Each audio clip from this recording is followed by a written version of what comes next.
Hello everyone, this is Rupesh Mishra and I welcome you all to your channel that is math. आप देख सकते हैं कि हम लोगों ने successfully ring theory, linear algebra के एमसीक्यूज़ और डिस्क्रिप्टिव वर्जन दोनों कर लिए हैं। जिसमें से डिस्क्रिप्टिव है वो यूट्यूब पे अवेलेबल है फ्रीली, और जिसमें से एमसीक्यू का जो पार्ट है उसमें काफ़ी सारे वीडियोस जो हैं हमारे एमसीक्यूज़ में फ्रीली अवेलेबल है जस्ट फॉर डेमो, और काफ़ी कुछ है फ़िलहाल। केवल डेमो भी नहीं बोलूँगा, उसको पढ़ करके आप एक अच्छी खासी एक पहुँच एक अंडरस्टैंडिंग बना सकते हैं उन दोनों बुक्स में, रिंग थ्योरी और लीनियर अलजेब्रा में। और बाकी कई सारे extra videos, extra MCQs, those all are uploaded to the paid group. Paid group की कॉस्ट बहुत ही रीजनेबल है, which is written over here. You can see that 299 में आपको फिफ्थ सेमेस्टर के सारे एमसीक्यूज़ दिए जाएंगे, which is almost around 400 plus है वो। ठीक है, तो वो दोनों कंप्लीट हो चुके हैं। अभी अभी जो एमसीक्यूज़ पढ़ेंगे लीनियर और रिंग थ्योरी के, वो एग्जामिनेशन से पहले एक श्योर शॉट कुछ बहुत ज़्यादा इंपॉर्टेंट एमसीक्यूज़ के एक एक पीडीएफ आपको मिलेगा पेड ग्रुप पे, सो दैट आप वहाँ पे आपको एक्सेस कर सकते हो उसे। और वो एक तरह के टेस्ट फॉर्मेट में होगा, हालांकि टेस्ट भी चल रहे हैं उसमें। 2 टेस्ट हो चुके हैं, एक अच्छा टेस्ट और भी बनने वाला है, बन ही रहा है फिलहाल, कंडक्शन में है। तो उससे आपकी वो पूरी तैयारी हो चुकी है। अब हम लोग आए हैं डिफरेंशियल ज्योमेट्री में। डिफरेंशियल ज्योमेट्री का ये फर्स्ट चैप्टर का डिस्क्रिप्टिव खत्म हो चुका है, यूट्यूब पे अवेलेबल है। और ये जो एमसीक्यू वर्जन इसका स्टार्ट किया है मैंने, वो आपको दोनों में मिलेगा, यूट्यूब पे भी फ्रीली अवेलेबल है। यू कैन सी दैट, क्योंकि डिफरेंशियल ज्योमेट्री और जो टेंसर एनालिसिस है उसके एमसीक्यूज़ आपकी जो पब्लिकेशन आपके यहाँ चलता है उसमें एमसीक्यूज़ ज़्यादा है नहीं, तो उससे बड़ा नुकसान होता है जहाँ पे बच्चों के एमसीक्यूज़ ज़्यादा आते हैं। जस्ट लाइक डी में 50 एमसीक्यूज़ आने वाले हैं, सारे के सारे एमसीक्यू ही आने वाले हैं, तो उनको बड़ी दिक्कत होने वाली है अगर उनके पास कम एमसीक्यू है। दूसरी बात, लखनऊ यूनिवर्सिटी जहाँ पे 70 एमसीक्यूज़, लखनऊ ही था आई थिंक, और भी कई सारी यूनिवर्सिटीज़ हैं जहाँ पे 50 प्लस एमसीक्यूज़ आते हैं। डिस्क्रिप्टिव तो आता ही, वो तो पढ़ाया ही गया है फ्रीली, वो तो अवेलेबल है। तो बाकी अगर आपको लगता है कि you must practice more MCQs, you can simply buy this MCQ course. आपको सिंपल करना क्या है, एमसीक्यू के लिए आपको टेलीग्राम ज्वाइन करना है, एंड वहाँ पर पे आप मैसेज कर सकते हो। एक ग्रुप और बनाया है कन्वर्सेशन के लिए कि sir I want to buy this course, I will tell you how you can purchase that course and how will you pay pay for that. ठीक है, सो वहाँ पे बता दिया जाएगा। एग्जामिनेशन बहुत करीब है, आप चाहें तो अभी ले सकते हैं। ठीक है, तो ले लीजिए आपको ठीक लगे तो। चलिए स्टार्ट करते हैं। ये पहला हमारा पेड वीडियो है एमसीक्यू का, डिफरेंशियल ज्योमेट्री का, यूट्यूब पे भी अवेलेबल होगा। ठीक है, आपको कोई कन्फ्यूजन हो तो यू कैन सिंपली कमेंट में आप कर सकते हो, बता सकते हो कि कहाँ पे दिक्कत है आपको। ठीक है, इसका पीडीएफ आपको पेड ग्रुप पे ही मिलेगा। चलिए बढ़ते हैं। चैप्टर नंबर 1 है बच्चों, इसमें कवर कर रहा हूँ और काफ़ी सारी चीज़ें इसमें बतानी भी हैं। तो कर्व्स एंड स्पेसेस में क्या है, चलिए आगे बढ़ते हैं। क्वेश्चन नंबर 1 पे पहुंचने से पहले कुछ चीज़ें आपको पता होनी चाहिए, वो मैं बता देता हूँ। देखिए, सबसे पहली और बेहद इम्पॉर्टेंट बात बच्चों ये है कि भाई डिफरेंशियल ज्योमेट्री और 3D ज्योमेट्री ये दोनों सेम है ऑलमोस्ट। ठीक है, 3D ज्योमेट्री है उसमें हम लोग सॉलिड शेप्स की बात करते थे। डिफरेंशियल ज्योमेट्री में भी आपको 3 डायमेंशनल स्पेस में 2 डायमेंशनल कर्व्स की बात करनी है, उसमें सॉलिड बात करते थे। ठीक है, सॉलिड भी बात करते थे और 2D भी बात करते थे, लेकिन इसमें 3 डायमेंशनल जो वो है हमारा स्पेस है, उसमें सिर्फ कर्व की बात करते हैं डीजी में। ये तो बात क्लियर है। अच्छा, हम लोग जब लिखते हैं आर, तो आर वेक्टर जब भी होता है बच्चों, तो वो होता है, आपको बहुत पहले से पता है, हम लोग क्लास 12 में भी जानते हैं कि एक्स आई वाई जे प्लस जेड के। ये प्रिलिमिनरी चीज़ें हैं जो मैं आपको पहले बताना चाहता हूँ एमसीक्यू अटेम्प्ट करने से पहले। सो मस्ट वॉच दिस, नहीं तो आगे की बात आपको समझ में नहीं आएगी। ठीक है, ये है हमने आपको बताया है बच्चों कि आप इसे ऐसे भी लिख सकते हो डीजी में कि x है तो उसे x1 i लिख दिया। ये जो ऊपर 1 लिखा है इसका मतलब पावर नहीं है, और y जो है वो दूसरी एक्सिस है तो x2j। ये मैंने डिफरेंशियल ज्योमेट्री के पहले वीडियो, सबसे पहले वीडियो में समझाया है ये जो कॉन्सेप्ट्स हैं। अब आई जे के को भी कुछ लिखा जा सकता है, आई जे के को भी आप लिख सकते हो लाइक x1 है ना, इसको E1 लिख सकते हो। ये आइडेंटिटी यूनिट कैप है x एक्सिस पे, और ये E2 ये y एक्सिस पे है, और ये ऐसे मैंने कुछ बताया हुआ है। तो लिखने के कई सारे तरीके हैं, आप ये 3D में लिखते हो, ये जो पहली line r is equal to लिखा है बच्चों, ये 3D में लिखते हो, ठीक है। और अगर मैं बात करूँ इसकी, तो ये जो आपने लिखा है इतना, इसको आप यहाँ पे x 1 2 3 है ना, तो i हो गया, i की वैल्यू यहाँ पे क्या क्या है, i की वैल्यू 1 2 और 3, और ई आई, ठीक है, ई आई कैप। तो आई की वैल्यू जैसे जैसे 1 1, यहाँ पे 1, यहाँ पे 1, 2 तो 2, 3 तो 3। आ रही बात समझ में, है ना। अच्छा, तो ये चीज़ हमारा यहाँ पे चलेगा, ठीक। यहाँ पे एक चीज़ और बात समझने वाली, दिमाग में रखने वाली है, वो क्या है, वो ये है कि अगर मैंने कभी कहा कि भाई किसी पे भी, अगर आर पे ही लेट से अगर आप डॉट लगाते हो, तो इसका मतलब है आर का डिफरेंशिएशन टी के रिस्पेक्ट में हो रहा है, ये सारी चीज़ें दिमाग में रखिएगा।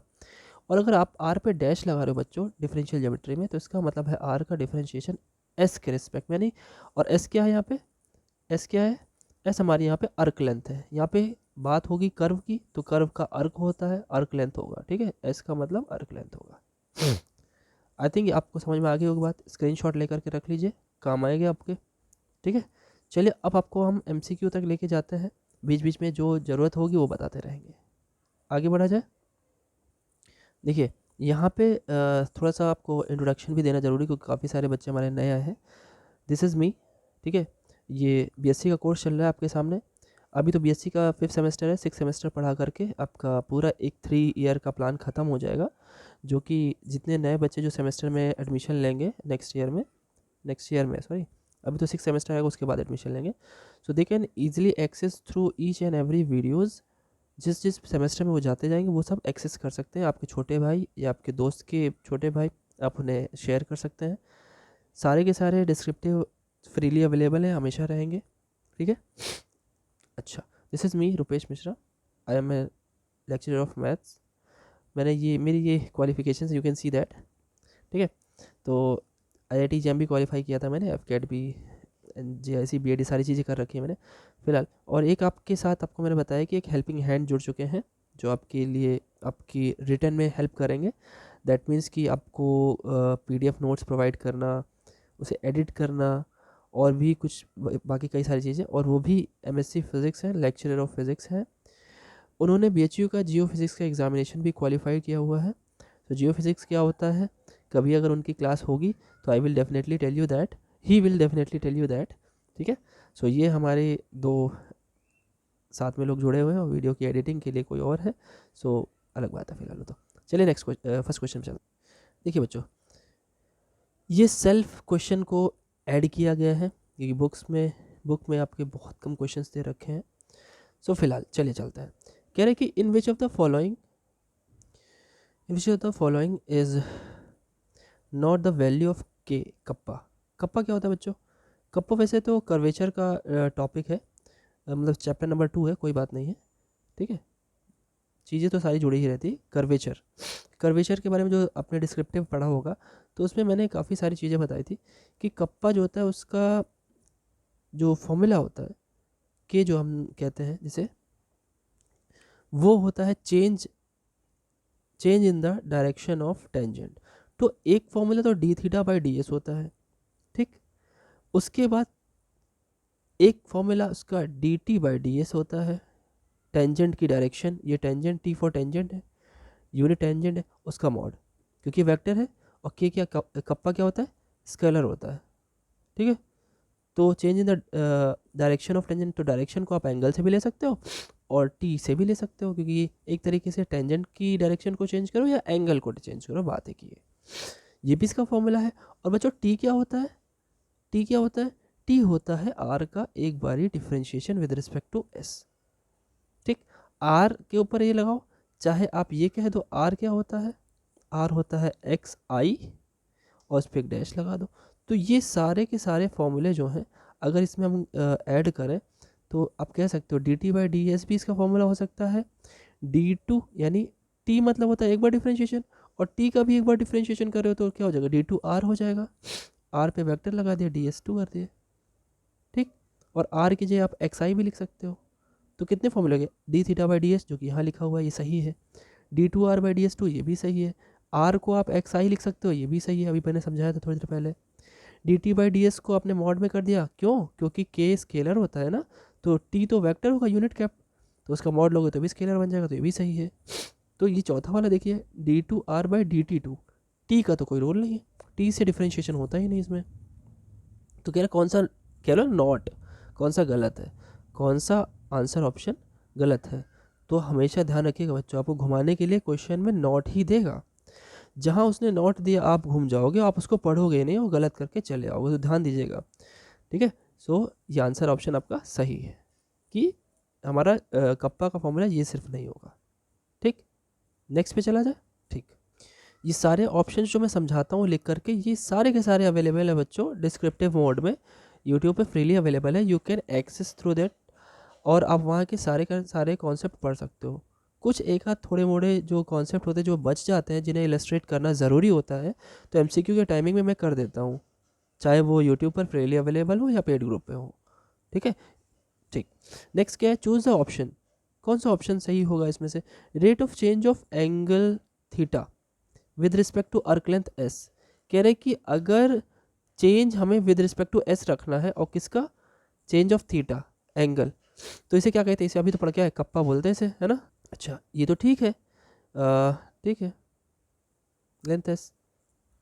अच्छा, rate of change of direction of tangent, tangent की डायरेक्शन का change with respect to arc length, ये भी ठीक है। तो वैसे यहाँ पे तो मैंने लिखा नहीं किसके लिए सही है, तो यहाँ पे क्वेश्चन में एक चीज़ ऐड कर लेना है यहाँ पे, तो मैंने ऐड कर दिया है choose the option for kappa. तो कप्पा के तो दोनों फॉर्मूले हैं, ये भी और ये भी, क्योंकि जस्ट हमने ऊपर बताया दो, क्या हमने चार फॉर्मूले आपको बता दिए, सारे लिख लीजिएगा नोट्स में। तो कह रहा है कि इसमें से कौन से, ओनली ए सही है, ओनली बी सही है, बोथ आर ट्रू या बोथ आर फॉल्स, तो बोथ आर ट्रू, ठीक है। क्वेश्चन जितने भी संभव हैं सारे के सारे आपके लिए बनाए गए, आपको प्रोवाइड कराए गए हैं, जिससे कि पूरा का पूरा चैप्टर आप एक्सेस कर सको। नेक्स्ट देखिए, फिर क्या है, देखिए नेक्स्ट क्या है, वैल्यू ऑफ कर्वेचर के कैन बी कैलकुलेटेड व्हेन, कब कैलकुलेट किया जाता है। तो आपको जरा बहुत ही अच्छी बात बताता हूँ, देखिए ध्यान सुनिएगा, अभी तो कुछ और है, 1 1 1 दे रहा है ना। अब देखिए ध्यान सुनिएगा, जो कप्पा की वैल्यू जो सबसे पहली जो मेन जो उसकी एक तरीके से कही जाए डेफिनेशन यही होती है, change of direction of tangent या चेंज ऑफ थीटा। थीटा क्या होता है, थीटा कुछ नहीं होता है, जैसे मान लो ये कर्व है, ये आपकी यहाँ पे थोड़ी देर के लिए टेंजेंट हमने बना दी टी और पी पॉइंट पे, और एक यहाँ पॉइंट ले लिया उसकी टेंजेंट बना दी क्यू। अब ये जो हमारी पी टेंजेंट ये वाली बनी, हम यहाँ पे बना देते हैं इसको, ठीक। पॉइंट हमारा क्यू था, अगर ये पॉइंट क्यू है, मान लेते हैं ये पुरानी वाली टेंजेंट टी और नई वाली tangent T plus delta T, change हो गया ना, चेंजमेंट आया तो ऐड हो जाएगा। तो यहाँ पे जो एंगल चेंज होकर के आया डेल्टा थीटा, इसको ही हम अगर एस के अर्क लेंथ, कितना अर्क लेंथ चेंज हुआ है इसकी वजह से, विद रिस्पेक्ट टू एस से कर देते हैं डिफ्रेंशिएट, तो इसी से हमें कप्पा मिलता है।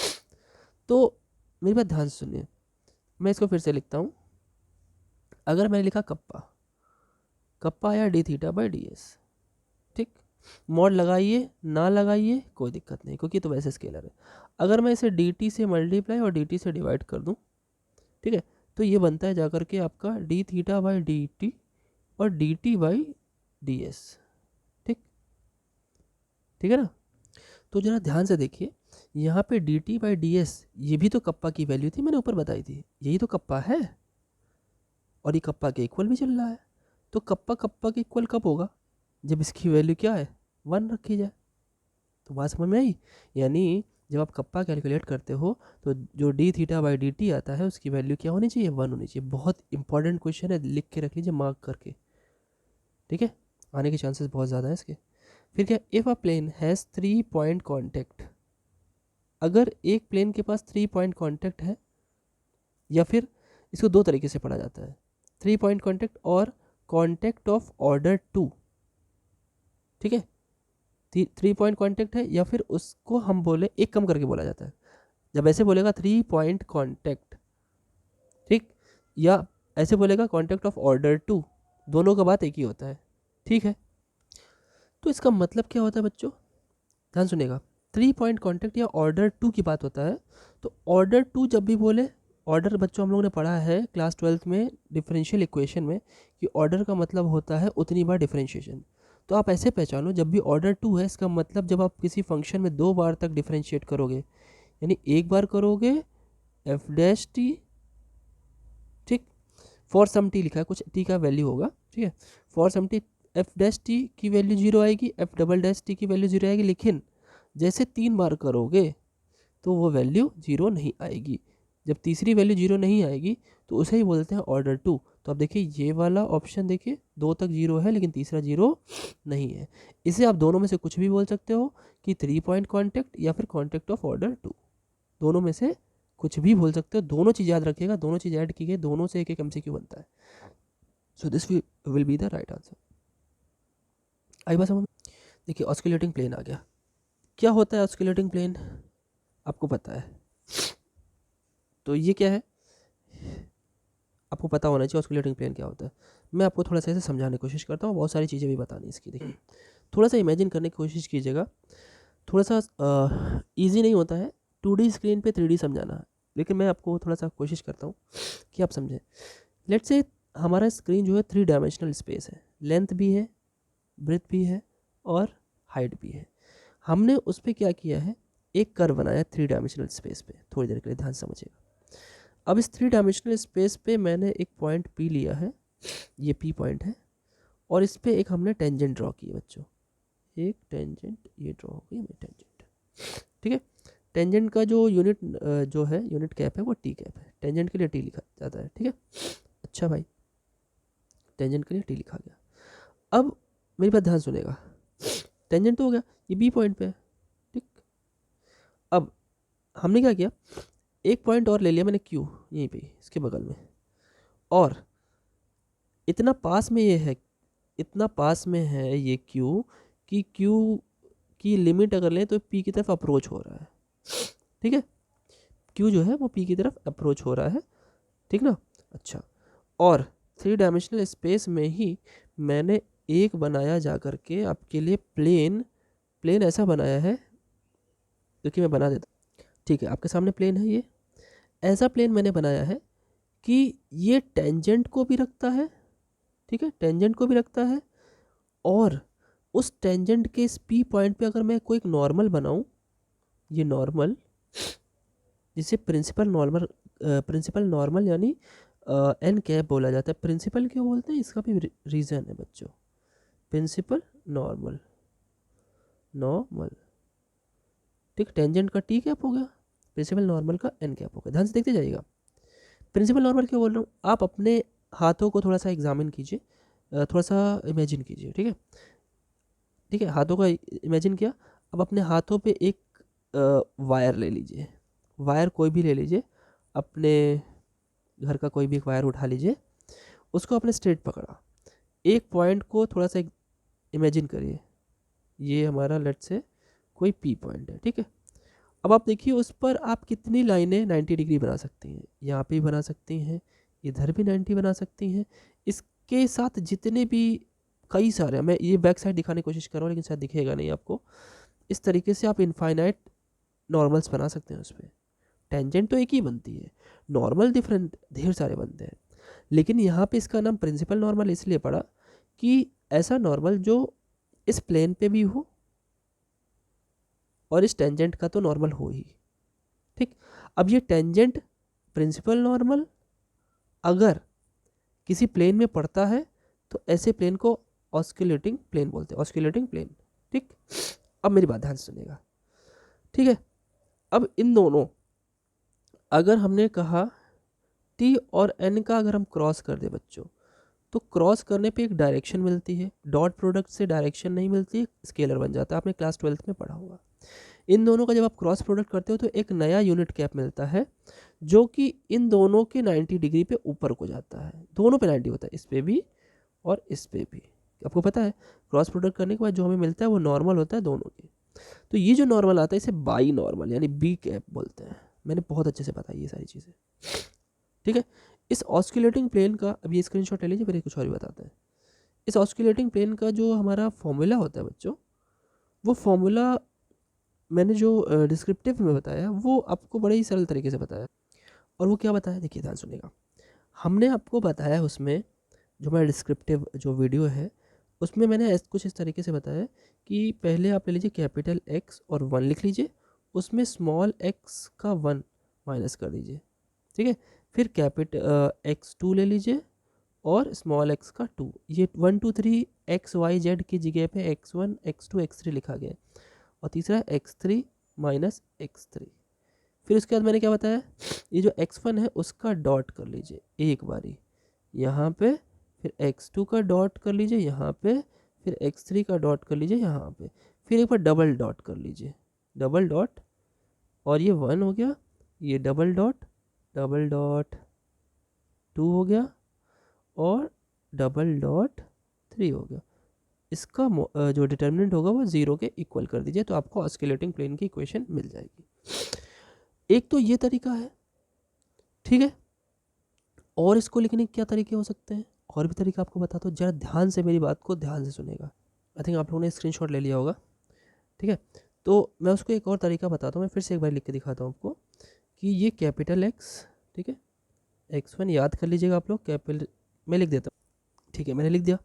अब जब मेरी बात ध्यान सुनेगा, अब ये जो आपके सामने ऑस्किलेटिंग प्लेन की जो भी फॉर्मूला है, इसमें कैपिटल एक्स वाले जितने भी बच्चों, कैपिटल x1 जो है, कैपिटल x1, कैपिटल x2 जो है, कॉमा लगा के लिख दे रहा हूँ, कैपिटल x3, ये हमारा वेरिएबल पॉइंट है हमारा डीजी में। अभी तक क्या होता था, स्मॉल एक्स आई वाई जे जेड के, है ना। लेकिन अब जो स्मॉल एक्स आई एक्स जो होगा वो गिवन पॉइंट होगा। ये कैसा होगा, वेरिएबल पॉइंट होगा, और स्मॉल वाला x1 x2 x3 वो गिवन पॉइंट होगा, ठीक है। ये गिवन पॉइंट होगा, गिवन होगा किस पे होगा, at some t, at some t, क्योंकि टी पे डिपेंड कर रहे होंगे ना कर्व। और आपको पता है ये जो 3 रो वाला जो डिटरमिनेंट बनता है वो स्केलर ट्रिपल प्रोडक्ट से बनता है। स्केलर ट्रिपल प्रोडक्ट क्या होता है, और ये जो बड़े वाले हमारे एक्स होते हैं उन्हें कैपिटल आर आई बोला जाता है, स्मॉल वाले जो होते हैं उन्हें स्मॉल आर आई बोला जाता है, ठीक है। तो इसका फॉर्मूला जा कर के और एक बनता है, कैपिटल आर में से पहले आप स्मॉल आर माइनस कर दीजिए, और स्मॉल आर की जगह आपको पता है एक्स आई भी लिखा जा सकता है, इसकी जगह पे एक्स आई भी लिखा जा सकता है, ठीक। और उसके साथ आप क्या करोगे, डॉट लगाओगे, और ये वाली लाइन का को लिखेंगे। ये वाली लाइन क्या है, ये वाली लाइन है, आप ऐसे भी लिख सकते हो, आर डॉट आई क्रॉस, दूसरी वाली लाइन क्या है, दो बार डॉट और आई इज इक्वल टू 0। तो ये भी ऑस्कुलेटिंग प्लेन का है। इसकी जगह पे एक्स, आर की जगह पे एक्स भी लिख सकते हो, यहाँ पे भी एक्स लिख सकते हो, तो ये भी आपके ऑस्कुलेटिंग प्लेन का इक्वेशन बनता है, ठीक है। बात आ रही बात समझ में। अच्छा, इसको आपको स्क्रीनशॉट ले लेना है। एक चीज़ और बता देता हूँ, वो क्या है, वो बात ये है, ध्यान से सुनेगा, जो हमारा बच्चों आर डॉट होता है और आर डबल डॉट जो होता है, मैंने आई नहीं लिखा, आप समझ लीजिएगा, ये दोनों के दोनों ओपी पे होते हैं, है ना। लाई ऑन ओपी लिखना चाहिए मुझे, लाई ऑन ओ पी, ठीक, लाई ऑन ओपी होता है। और इन दोनों का क्रॉस प्रोडक्ट क्या होगा, वो कहाँ लाई करेगा, स्क्रीनशॉट ले लीजिए फिर मैं बताता हूँ। तो देखिए, जो हमारा बच्चों आर डॉट और आर डबल डॉट का क्रॉस होता है, ये होता है पैरेलल टू बी कैप के पैरेलल होता है, ठीक है। और एक बात और सुनिए, अगर मैं कहूँ कि r dot cross r double dot, और एक सेकेंड ब्रैकेट थोड़ा अजीब लगा दिया मैंने, डॉट आर ट्रिपल डॉट, ये क्या होता है, ये पैरेलल होता है आपका, ये चीज़ें दिमाग में रखिएगा, पैरेलल टू एन कैप, ये एन कैप के पैरेलल होता है, यानी प्रिंसिपल नॉर्मल के पैरेलल होता है, ठीक है। आई बात समझ में, ये सारी चीज़ें दिमाग में बैठा लीजिए। 3 बार डिफ्रेंशिएशन है। इसको लिखने का एक और तरीका होता है, कैसे लिखते हैं इसको, ऐसे भी लिखते हैं, are dot r double dot R triple dot, इसे ही तो बोलते हैं स्केलर ट्रिपल प्रोडक्ट, ठीक है, ट्रिपल प्रोडक्ट, याद रखिएगा, स्क्रीनशॉट रखिए इसका। चलिए आगे बढ़ते हैं। तो आप समझिए, osculating plane is what, in case अगर आर आई जो है, मैंने बताया था ना आर आई क्या होता है, और ये r be given such that d r equal to r dash, सब बताया मैंने, डबल डैश क्या होता है। तो अगर इनमें से कौन सा आपका ऑस्कुलेटिंग प्लेन है, ठीक है, तो भैया ये क्या है, एक बारी डैश लगाया, डबल डैश लगाया, तो देख लीजिए ये तो गड़बड़ है, ये भी गड़बड़ है, नन ऑफ दिस होगा नहीं, ये वाला दिख रहा है हमको सही सही, क्लियर आंसर, सब जगह आर कर दो तो भी सही है, ठीक है, आ रही बात समझ में, अच्छा ठीक है, बात क्लियर है, आगे बढ़। नेक्स्ट देखिए, if r is to r t, जहाँ पे इसको आप x i is x i t भी बोल सकते हो, आर डबल डैश को एक्स आई डबल डैश भी बोल सकते हो, तो क्या कहना क्या चाहता है देन,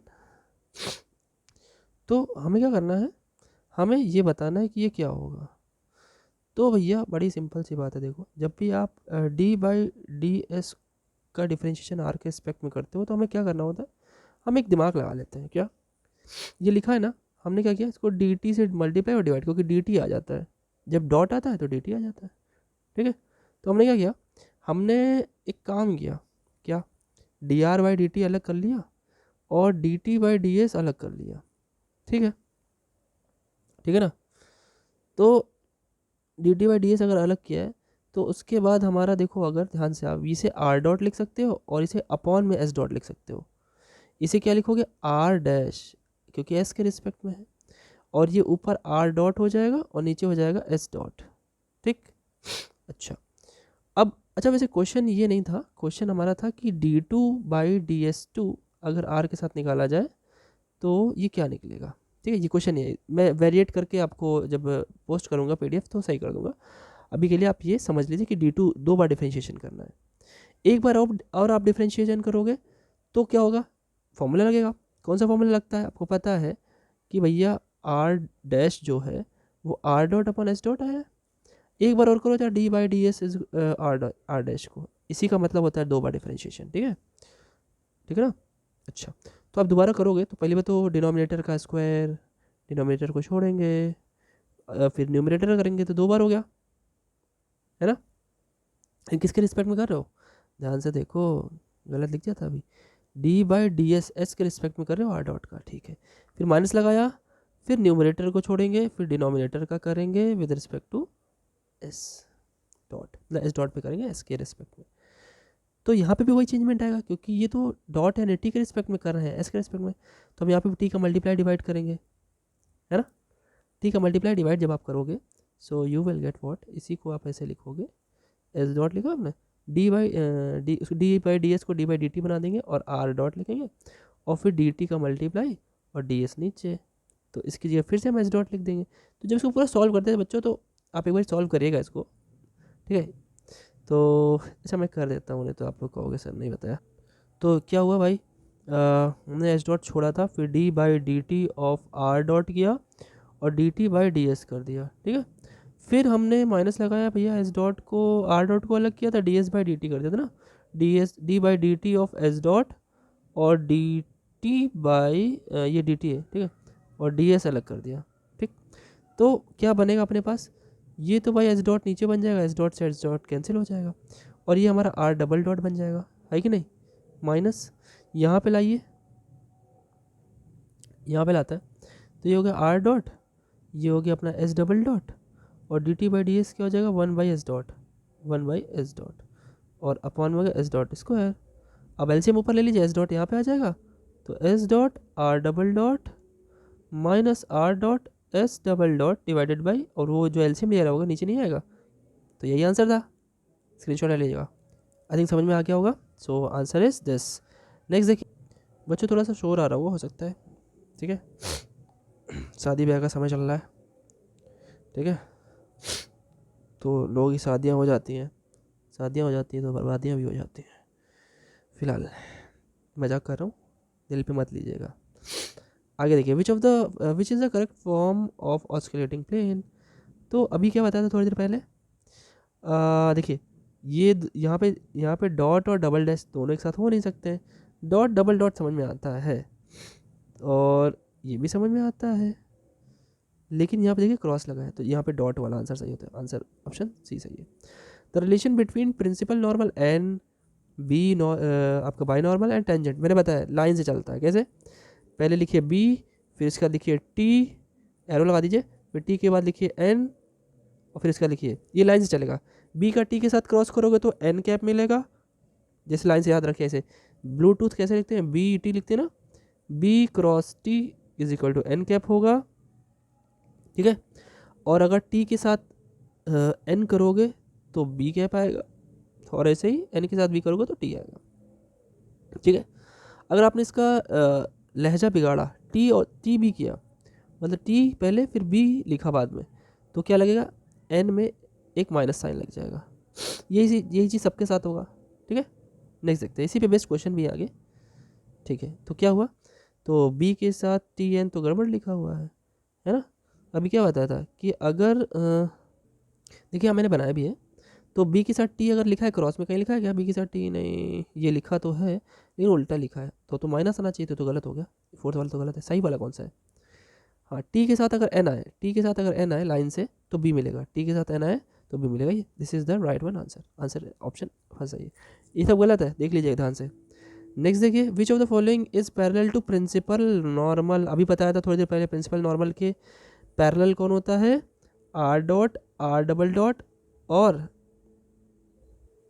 एक सेकंड ऊपर में जो मैंने लिखा है एक जगह पे कि r dot, r double dot का क्रॉस लिखा, फिर मैंने यहाँ पे डॉट लगा दी, इसे क्रॉस कर लीजिएगा बच्चों, और ट्रिपल नहीं सिंगल कर लीजिएगा, I am so sorry for that, इसे सही कर लीजिएगा, r dot cross r double dot और क्रॉस आर डॉट, ये होता है आपका प्रिंसिपल नॉर्मल के पैरेलल, ठीक है।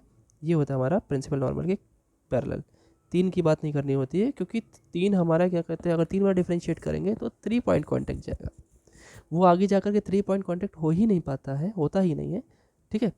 तो इसलिए उसको ले ही नहीं सकते, कभी भी 3 बार डिफ्रेंशिएट करके, अब 3 इसमें बाई नॉर्मल और प्रिंसिपल नॉर्मल में नहीं ले सकते, ठीक है। वहाँ थोड़ा सही कर लीजिएगा, वहाँ ट्रिपल मैंने लगा दिया और यहाँ पे डॉट लगा देता, आई am so sorry for that, इसे आप एक बार वेरिएट कर लीजिएगा, ठीक है। प्रिंसिपल नॉर्मल के जो पैरेलल जाएगा वेक्टर, वो जाएगा r dot cross r double dot, और ये क्या है, वेक्टर ट्रिपल प्रोडक्ट बोलते हैं इसे, vector triple V T P बोलते हैं, ठीक है। तो answer option is first.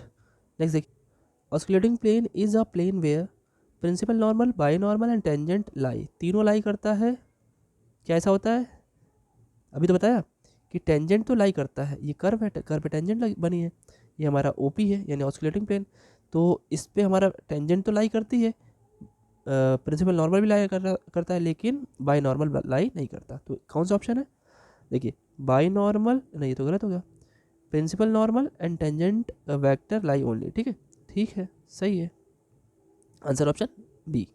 Next देखिए क्या है, equation of by normal, by normal था उसका, इसका इक्वेशन चाहिए, तो इसका इक्वेशन क्या होता है भैया, इसका इक्वेशन यही होता है कि सिंगल, अभी तो बताया, इक्वेशन ऑफ बाई नॉर्मल हमारी किसकी मदद से निकलती है, इसी की मदद से निकलती है, इसके पैरेलल होती है ना, अगर पैरेलल होती है तो हमें करना क्या है, पैरेलल अगर है तो ज़्यादा कुछ नहीं करना है, हम आपको बताते हैं क्या है। देखिए अगर पैरेलल है वो, तो अगर हम इसका इक्वेशन निकालना चाहे बाई नॉर्मल का, तो जब भी हमको किसी, क्लास 12th को याद कीजिए, क्लास 12th में हम लोग लाइन की इक्वेशन निकालते थे, तो बस उसे ये पता करना था किसी पॉइंट से पास हो और बी वेक्टर के पैरेलल हो, तो ए पॉइंट से पास हो रही होती, तो हम लिखते क्या थे, small r is equal to a plus lambda b, यानी जिसके पैरेलल है उस पर लैम्डा टाइम्स कर देते थे, और जिससे पास हो रही है वो ये हो गई। अच्छा यहाँ पे क्या है, यहाँ पे कैपिटल आर से इसकी इक्वेशन लिखी जाएगी, स्मॉल आर को नोन पॉइंट माना जाएगा, प्लस लैम्डा कर दीजिए, और उसके अंदर r dot into r double dot, ये वैसे ये किसका फॉर्मूला है, ये किसका फॉर्मूला है, ये हमारे बाई नॉर्मल की इक्वेशन है, लिख लीजिएगा इसको, आगे क्वेश्चन होगा इसका पक्का। तो हमें किसकी जरूरत पड़ी, केवल इसकी, तो आपका आंसर क्या है, ये आंसर आ जाएगा, इसके पैरेलल हो जाएगा, ये कहने का इनका यही मतलब है, ठीक है। ठीक, नेक्स्ट देखिए, नेक्स्ट क्वेश्चन क्या है, फॉर आर एक ऐसा दिया हुआ है, find at t is equal to 1 which is the equation of binormal, t is equal to 1 पे बाई नॉर्मल की इक्वेशन क्या होगी, इस पर देखिए दो क्वेश्चन दे रखे हैं, तो बाई नॉर्मल अभी थोड़ी देर पहले बताया कि आर फिर लैम्डा फिर इन दोनों का क्रॉस, तो ये ऑप्शन तो सही है, फिर से देखिए और कोई एक क्वेश्चन दिया, ये बड़ा ही अच्छा एमसीक्यू है, ऑल्सो आफ्टर सॉल्यूशन, सॉल्व करने के बाद from the above correct option, इनमें से जो भी आपका करेक्ट ऑप्शन होगा, द बायनॉर्मल विल बी, इनमें से बायनॉर्मल कौन सा होगा, तो बड़ी सिंपल सी बात, ध्यान से सुनिए आपको बताते हैं, ये इतना बड़ा क्वेश्चन तो होता नहीं, लेकिन बड़ा क्वेश्चन हो सकता है, लेकिन हो सकता है कि आप उसे सॉल्व बड़े तरीके से कर रहे हो, होता तो छोटा ही क्वेश्चन है। चलिए देखते हैं, पहले हम आर को कैलकुलेट करते हैं, क्योंकि देखिए लैम्डा के साथ जो लिखा है वो सब में अलग अलग है, अलग, तो लैम्डा, पहले इसको आर को सॉल्व करते हैं, आर आपके सामने ये ऊपर लिखा हुआ है, इसमें सब्जी का टी इक्वल टू 1 रखिए, जैसे टी इक्वल टू 1 रखेंगे तो 1 क्यूब आई यानी 1 सिंपल डायरेक्ट लिखता हूँ, तो आई आ जाएगा, ये simple I cap plus two J cap और ये हो जाएगा -1 रखेंगे आप, तो 1 - 2 माइनस, तो ये आपका नॉन पॉइंट हो गया आर। तो ये कहाँ लिखा है, कहाँ लिखा है ये, आई प्लस 2j माइनस के, यहाँ लिखा तो है, और क्या लिखा है, यहाँ भी लिखा है भैया, यहाँ पे लिखा है क्या, नहीं ये गलत है, और आई प्लस 2j माइनस के यहाँ पे भी सही लिखा है, बाप रे, तो तीनों में से कोई हो सकता है। हाँ एक चीज़ जरूर पता चल गया कि ये गलत है, आई 2j माइनस के, आई 2j माइनस के। अब इन तीनों में से अब क्या चेक करना पड़ेगा हमें, are dot r double dot, ठीक है चलो इसको भी कर लेते हैं, थोड़ा सा बड़ा क्वेश्चन हो भी सकता है लेकिन इतनी ज़्यादा टाइम लगेगा। टी के रिस्पेक्ट में डिफ्रेंशिएट करो, तो आर डॉट क्या निकलेगा बच्चों, जरा आर डॉट करो, आर डॉट हो जाएगा आपका 3t² आई कैप, यहाँ आ जाएगा 2t जे कैप, और प्लस तो आपका भैया सिर्फ के कैप आ जाएगा, ठीक। एक बार और डिफ्रेंशिएट कर ही लो, आर डबल डॉट भी कर लो, तो ये क्या हो जाएगा, 3 2 60 आई कैप, और ये दूसरा हो जाएगा 2 जे कैप, और के साथ कुछ नहीं तो के तो 0 हो जाएगा। फिर आप रख लीजिए टी की वैल्यू यहाँ पे उठा करके, टी की वैल्यू जैसे आप रखोगे so then you will get that, तो यहाँ पे टी की वैल्यू आप रखिए, टी की वैल्यू जैसे 1 रखोगे तो ये आर कैप जो है वो बन जाएगा जा करके, r cap is equal to 3i और प्लस 2j और प्लस के, ठीक है। उसके बाद आर डबल डॉट जब आप करोगे तो यहाँ पे रखोगे तो 6i हो गया और प्लस 2j हो गया। अब इन दोनों क्रॉस प्रोडक्ट निकालो, आर डॉट और आर डबल डॉट का क्रॉस प्रोडक्ट आप निकालेंगे, ठीक है। तो मैं आपको बताता हूँ, आप इसे सॉल्व करेंगे, ठीक है। 3i 2j, तो मैंने इसे रेस तो कर दिया है, बट आप इसे जैसे क्रॉस प्रोडक्ट निकालेंगे तो आपको इनमें से चेक करना रहेगा आंसर कौन सा आ रहा है। So I am leaving that on you, आप सॉल्व करेंगे, और जिसको नहीं आएगा वो मुझे अपने पेड ग्रुप पे एक बारी इन्फॉर्म करेगा। मैं सिर्फ इस क्वेश्चन की आपको पता होना चाहिए कि पेड ग्रुप पे आपको स्पेशली जिस क्वेश्चन को चाहिए होता है उसी का वीडियो डाल देता हूँ मैं, तो जिससे कि आपको क्लियरली समझ में आ जाए, ठीक है। सो इसका आंसर ऑप्शन मैं आपको टिक करके भेज दूंगा, लेकिन आप एक बार सॉल्व जरूर करिएगा, this is only upon you DIY। मैंने आंसर ऑप्शन ये बताया, इसी के हिसाब से आपको सॉल्व करके इस इक्वेशन निकालना है, ठीक है। चलिए नेक्स्ट क्वेश्चन देखिए भाई, which relation is wrong out of the alternatives, इनमें से कौन सा रिलेशन रॉन्ग है। देखिए भाई डॉट प्रोडक्ट की तो बात ही नहीं होती है, दोनों ही गलत हो गए। अभी बताया कि बी के बाद आता है टी, फिर आता है एन, लाइन से लेना पड़ता है, बी क्रॉस टी बराबर एन होता है, टी क्रॉस एन बराबर बी होता है, और b n cross b is equal to t होता है। तो इसमें से गलत कौन सा है, रॉन्ग, ओ अच्छा नहीं, ठीक ठीक ठीक, बहुत अच्छा क्वेश्चन। तो ये दोनों रॉन्ग तो होंगे नहीं भाई, समझिए जरा बात को, कि जरा ये बताओ आप, हम बताते हैं, बना देते हैं आपके लिए। ये है आपका टेंजेंट टी, ठीक है, ध्यान सुनिएगा, ये है आपका बी और ये है आपका एन, ध्यान से सुनिएगा, सबके बीच में 90 डिग्री एंगल है। जब दो वेक्टर्स के बीच में डॉट प्रोडक्ट किया जाता है जो 90 डिग्री पे हो तो उनका आंसर तो 0 ही आता है। तो एन और बी का डॉट प्रोडक्ट करोगे तो 0 आएगा ही, बी और टी के बीच में डॉट प्रोडक्ट करोगे तो 0 आएगा, ये तो दोनों सही ऑप्शन है। हाँ अब और देखते हैं, कह रहे हैं कि एन और बी का क्रॉस प्रोडक्ट करोगे तो टी मिलेगा, ठीक है, एन और बी का क्रॉस प्रोडक्ट करोगे तो टी मिलेगा, सही है। चौथा वाला देखो, एन और टी का क्रॉस करोगे, उल्टा आना पड़ेगा, है ना। तो हमने क्या बताया कि जो एन क्रॉस, अगर एन के बाद अगर आप बी लगाते हो, एन बी टी, क्योंकि बी और टी एकदम आमने सामने आसपास चलते हैं, ऐसे चलता है, बी फिर टी फिर एन, ठीक है। तो एन के साथ जब बी को लगाओगे तब टी मिलेगा, जो कि यहाँ पे नहीं लिखा है, इसने तो एन के साथ टी को लगा दिया, तो रॉन्ग ऑप्शन ये है। ये भी सही है बच्चों, ध्यान देना, ठीक है। डॉट प्रोडक्ट किसी भी नॉर्मल वेक्टर से दोनों का डॉट प्रोडक्ट करोगे तो क्या होगा, 90 डिग्री, डॉट पे कॉस आता है, डॉट प्रोडक्ट में कॉस आता है, कॉस 90 की वैल्यू 0, तो सही है। नेक्स्ट देखिए, for 4 consecutive points of a curve, ये है 4 कंसेक्यूटिव पॉइंट ले रहे हैं लाइन से, कह रहे हैं कि ये शुड बी कोप्लेनर। कोप्लेनर कब होता है, जब उसकी वैल्यू क्या होती है 0, और 0 में भी ज़रा ध्यान से देखिए, ज़रा ध्यान से देखिए, जो एप्सिलॉन है यहाँ पे आई जे के होता है, ठीक। एक्स के साथ एक बार डिफ्रेंशिएशन फिर आई, फिर यहीं पे ही एक्स के साथ 2 बार डिफ्रेंशिएशन फिर जे, एक्स के बाद 3 बार डिफ्रेंशिएशन फिर के, और इसकी वैल्यू किसके इक्वल आती है, 0 की वैल्यू इक्वल। कह रहे हैं यहाँ पे तीनों भी बिलोंग करता है, नहीं, सिर्फ और सिर्फ 0 पे डिपेंड करता है, ध्यान रखिएगा। नेक्स्ट देखिए, ऑर्थो नॉर्मल ट्रायड्स, हाँ ये वही है बच्चों, टी पी और बी। अब देखिए यहाँ आई लिखा हुआ है तो कोई बात नहीं, वेक्टर है ना भाई, वेक्टर है ना, आई जे के का क्या मतलब, आई की वैल्यू यहाँ पे 1 2 3 है, तो इसके 3 कंपोनेंट होंगे, एक आई के साथ, एक जे के साथ, एक के साथ, तो क्लियर होना चाहिए, इसको हम ऐसे भी लिख सकते हैं। ठीक, तो ये सब इसको क्या बोलते हैं, ऑर्थोनॉर्मल ट्रायड्स, नाम याद रखिएगा। मैंने सब कुछ ऐड करने की कोशिश की इस चैप्टर की, जिससे आपको क्लियर हो जाए।